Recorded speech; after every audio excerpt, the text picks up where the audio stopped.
حته الرز اللي انت بترميه ومش عارفه تعملي بيه ايه.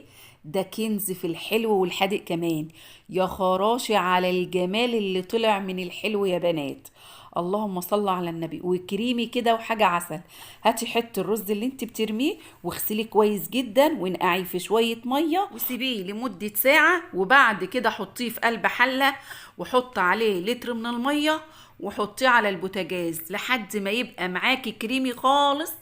وعايزه اقولك كوبايه من حته الرز اللي انت بترميه او كوبايه ونص على حسب ما انت عايزه لو انت هتعملي كميه كبيره. بصوا بقى كريمي معايا خالص يا بنات. وعندي لترين من اللبن احطه عليه كده في نفس الحله.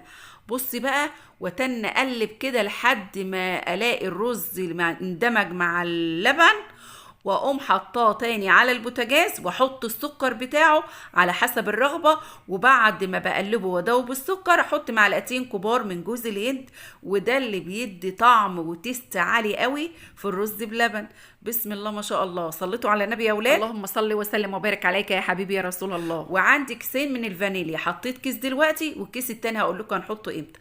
وكل ده هقلبه كده يا بنات. وبعد كده عايزه اقول لكم بعد ما حطيت كيس الفانيليا الروايح ظهرت. بصي بقى بحط عليهم 6 معالق كبار من النشا. وكل ده يا بنات وعايزه اقول لكم ان اللبن دافي مش سخن ماشي. وبعد كده بقلب وادوب لحد ما النشا تدوب كل ده مع بعض، السكر وجوز الهند والنشا واللبن وكل ده مع الحت اللي احنا سلقناه. وعايزه اقول لكم بجد يا بنات حلو قوي في الرز بلبن بجد والله.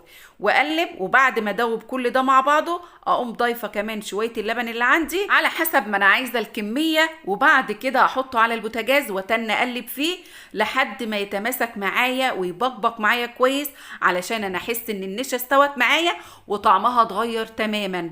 الكيس التاني بتاع الفانيليا في الوقت ده بقى بحطه واقلب باستمرار، ما شيلش ايدي يا بنات علشان القاع بتاع ما يلزقش ولا يشيط معايا. القاع بتاع الرز بلبن بصوا بسم الله ما شاء الله كريمي والله العظيم يا بنات، فعلا كريمي. انا لا حطيت كريمه ولا اي حاجه. وقسما بالله ابني بيقول لي يا ماما انت حاطه كريمه، قلت له والله العظيم ما حاطه كريمه.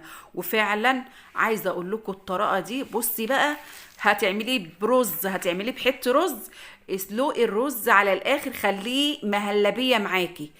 وبعد كده ضيفي بقى اللي انت عايزه تضيفيه. لو حابه تضيفي لبن بودره ضيفي، حابه تحطي كريمه حطي، بس انا بقول لك ما ضفتش اي حاجه غير النشا وجوز الهند يا بنات والفانيليا. بسم الله ما شاء الله. واسيبه لحد ما يبرد معايا شويه واحطه في البولات اللي انتوا شايفينها دي او اطباق زي ما انت عايزه. لو مش حابه تضيفي فانيليا وحابه تضيفي مكانها ماء ورد يبقى احسن برضو. لو مش حابه لا ده ولا ده تحطي بصي ما بين صوابعك كده من القرفه وبتديها طعم حلو قوي يا بنات. انا قلت لك وانت تختاري اللي انت عايزه تعمليه. بصوا بقى عايزه اقول لكم الروايح وكريمي هنسيبها بيضه زي ما هي كده؟ لا، لازم بقى نكسر اللون بتاعها ونحمص شويه جوز هند ونرشها على الوش كده، او مكسرات فستق سوداني اللي عندك اعملي بيه، مشي حالك حالك يمشي. بصوا الحت اللي احنا عملنا بيه عايزه اقول لكم عملت منه كميه بسم الله ما شاء الله. لو انت عايزه تعملي ثواب وعايزه تعملي رز بلبن او عندك حته وعايزه تعمليه اعمليه زي ما قلت لك كده. عايزه اقول لكم هيطلع معاكي بصوا 100% ولا غلطه فيه يا بنات. بسم الله ما شاء الله. بصوا انا بعمل لكم هنا على البوله دي علشان الاضاءه، عشان بس تشوفوا، وهوريكي كريمي معانا ازاي. بسم الله ما شاء الله. اللهم صل على النبي. بصوا شايفين الاطباق والكميه رمت معانا الله اكبر. لو انت عايزه تعملي لله اعمليه من الظهر وتعالي بعد صلاه التراويح والناس طالعه كده، وبصي بقى هتاخدي ثواب واجر ما بعده ثواب. بصوا تعالى اوريكي بقى البوله اللي كريمي. عايزه اقول لكم مش مصدقين ان انا والله ما حطيت فيها كريمه خالص. بصوا بصوا كريمي كريمي. اللهم صل على النبي. صلتوا بينا على النبي يا اولاد. بستحلفكم بالله تصلوا على رسول الله وتدعموا الفيديو.